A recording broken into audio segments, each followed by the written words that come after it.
begun. Culture, creativity, camaraderie. We will see them interweaving to sew a tapestry that will take us into the past, foreground the present, and herald the future. And the tricolour, of course, our national symbol, adorning different places and spaces today, a symbol of national pride, fluttering proudly. राष्ट्रपति अंगरक्षक प्रस्थान कर रहे हैं कर्तव्य पथ से और अब ये मंच तैयार है जहां संगीत के स्वर गणतंत्र की उमंगों को साकार करते हुए इस पूरे कर्तव्य पथ को सजाने वाले हैं 300 कलाकार स्वदेशी वाद्य वृंदों के साथ हमारे राष्ट्रीय पर्व के शुभारंभ का आह्वान करेंगे। 140 करोड़ भारतवासियों की भावनाओं को सुरों से सजाते हुए ये कलाकार।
विंड और परकशन इंस्ट्रूमेंट्स का सुंदर तालमेल 300 कलाकारों ने यह आह्वान किया और उधर आकाश में राष्ट्रपति भवन की ओर से 129 हेलीकॉप्टर यूनिट के मी-17 V5 हेलीकॉप्टर कर्तव्य पथ की ओर उड़ान भरते हुए फॉर्मेशन का नेतृत्व कर रहे हैं ग्रुप कैप्टन आलोक अहलावत राष्ट्रीय ध्वज के साथ। उनके पीछे थल सेना के ध्वज के साथ wing commander Shailendra Singh, wing commander Rohit Tiwari भारतीय नौसेना के ध्वज के साथ और विंग कमांडर विनय भारतीय वायुसेना के ध्वज के साथ उड़ान भरते हुए। धरती आकाश सब ओर उत्साह के रंग।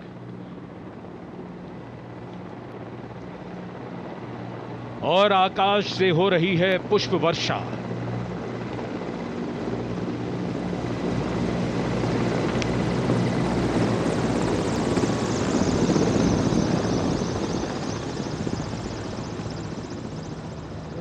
भव्य प्रारंभ गणतंत्र दिवस परेड का। गतिविधियां जमीन में और आकाश पर। Kartavya Path, red and gold with the musical instruments and the players, and the pale blue sky, a beautiful backdrop for the red and gold that's showering from the sky. The showering of flower petals, customary, traditional, ceremonial and auspicious. आज सूर्य देवता अपने पूरे तेज के साथ इस समारोह में मौजूद और कर्तव्य पथ पर सलामी मंच की ओर बढ़ते हुए आज की गणतंत्र दिवस परेड के parade commander lieutenant general Bhavnish Kumar, general officer commanding Delhi area. दूसरी पीढ़ी के officer lieutenant general Bhavnish Kumar ने 16 दिसंबर सन 1989 को पैराशूट रेजिमेंट में कमीशन प्राप्त किया। नेशनल डिफेंस कॉलेज के पूर्व छात्र जनरल ऑफिसर ने नवंबर 2023 में जीओसी दिल्ली एरिया का पदभार ग्रहण किया। तीनों सेनाओं के सर्वोच्च कमांडर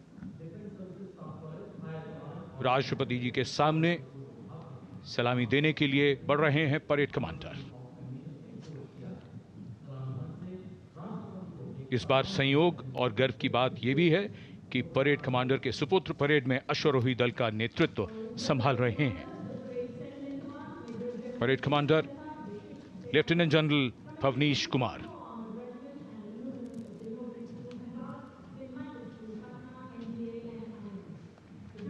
और आज की परेड के 2IC lieutenant major general Sumit Mehta, parade 2IC। National defence academy और इंडियन मिलिट्री एकेडमी देहरादून के पूर्व छात्र मेजर जनरल सुमित मेहता सन 2010 में विशिष्ट सेवा मेडल से अलंकृत। आज की परेड के परेड उप commander major general Sumit Mehta.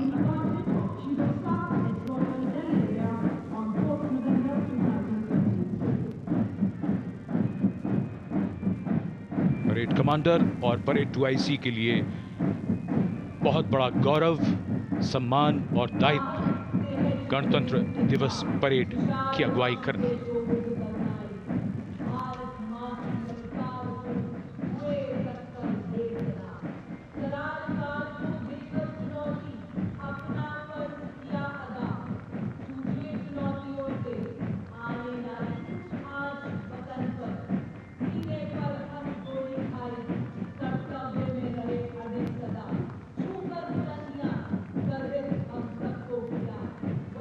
गणतंत्र दिवस समारोह और कर्तव्य पथ पर आगे बढ़ते हुए अपनी वीरता की विरासत दर्ज कराते प्रेरणा पुंज हमारे वो वीर जिन्होंने वीरता को जिया है, साकार किया है। परमवीर चक्र से सम्मानित Subedar major honorary captain Yogendra Singh Yadav, सेवानिवृत्त 18 grenadiers, Subedar major Sanjay Kumar PVC 13 Jammu Kashmir rifles. शूरवीर कैसे होते हैं, कोई पूछे अगर तो बता देना कि वो ऐसे होते हैं। परमवीर चक्र युद्ध में असाधारण वीरता के लिए दिया जाता है और ये अशोक चक्र से सम्मानित लेफ्टिनेंट कर्नल जसराम सिंह अशोक चक्र। अशोक चक्र अन्य परिस्थितियों में वीरता और सर्वोच्च बलिदान के लिए शूरवीरों को दिया जाता है। And that flash in blue and white you see behind our gallantry award winners, the Gendarang Suling Kangka Lokananta military band of the Indonesian Military Academy, a 190-member ensemble band, a unique blend of military music and noble values. Going past the saluting base. Picture perfect positioning.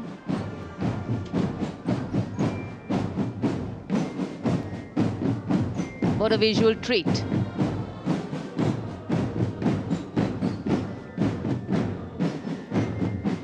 Proud moment for our chief guest too, as the band goes past the saluting base. Snare drums, veliras, trumpets, flutes, all a part of the band.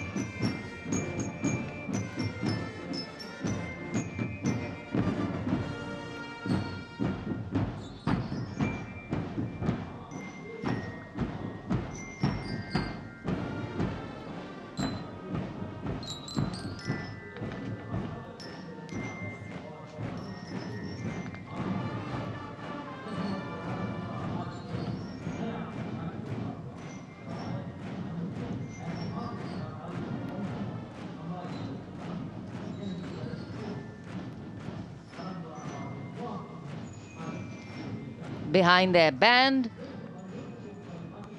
we have the marching contingent. The Indonesian National Armed Forces, TNI, showcase their discipline and national pride. 152 personnel from all branches of the TNI.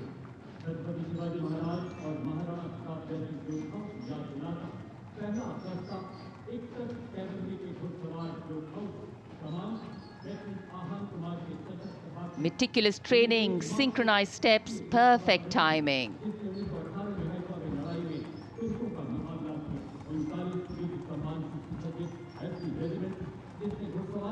And now, approaching the saluting base, we have the 1st Army contingent of the 61 Cavalry, led by Lieutenant Ahan Kumar. Raised in 1953, 61 Cavalry is the only serving active horse cavalry regiment in the world. With 39 battle honors, their motto, Ashwa Shakti Yashabal, which means horsepower is forever supreme.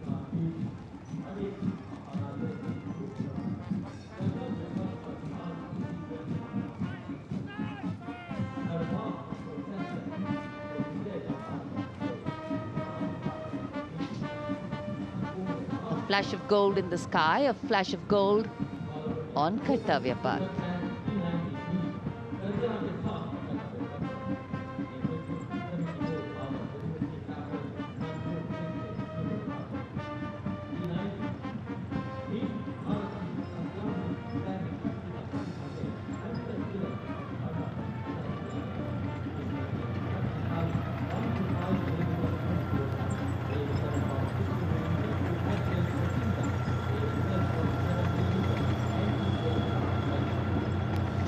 Behind the clip-clop of the hoofs, we have the rumble of the tanks.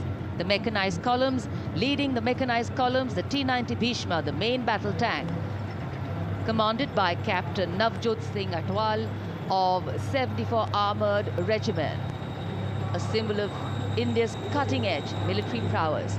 Powerful 125mm smoothbore gun, a 7.62mm coaxial machine gun, and a 12.7mm anti-aircraft gun. The tank can engage targets at a range of 5 kilometers even during the night and can also operate underwater. The regiment's motto, Vijay ya Veergati. कर्तव्य पथ पर भारत की उन्नत सामरिक शक्ति का प्रदर्शन, इसकी श्रृंखला में सलामी मंच के सामने आगे बढ़ रही है भारत की सामरिक शक्ति के प्रतीक नेमिस एंड बॉलवे मशीन पिकेट BM-2 की टुकड़ी 17वीं बटालियन से, इसकी कमान लेफ्टिनेंट ऋतिक चौधरी के हाथों में है। देश की सेनाओं की सर्वोच्च कमांडर भारत के राष्ट्रपति माननीय श्रीमती द्रौपदी मुर्मू को सलामी मंच के सामने सलामी पेश करते हुए NV नेमिस के बाद इन्फेंट्री कॉम्बैट व्हीकल BM-2 की बारी, जिसे सारथ नाम दिया गया है, नाग मिसाइल सिस्टम, भारत की विध्वंसक शक्ति का परिचायक। सारथ मैकेनाइज्ड इन्फेंट्री का आधार है और इस गौरवपूर्ण अवसर पर BM-2 चालक दल लेफ्टिनेंट सौरभ प्रताप सिंह की कमान में मैकेनाइज्ड इन्फेंट्री रेजिमेंट की 6ठी बटालियन का प्रतिनिधित्व कर रहा है। उपस्थित जनसमूह आह्लादित, रोमांचित, देश के राष्ट्रीय पर्व का हिस्सा बनते हुए इस समय सलामी मंच के सामने सारथ गुजरता हुआ। इन्फेंट्री कॉलम कर्तव्य पथ पर भारत की उन्नत सैन्य क्षमताओं को प्रदर्शित करने वाले कॉलम्स में कैप्टन लक्षेश सिंह के नेतृत्व में all terrain vehicle ATV Chetak और नायब सूबेदार चरण सिंह के नेतृत्व में स्पेशलिस्ट मोबिलिटी व्हीकल कपिध्वज शामिल।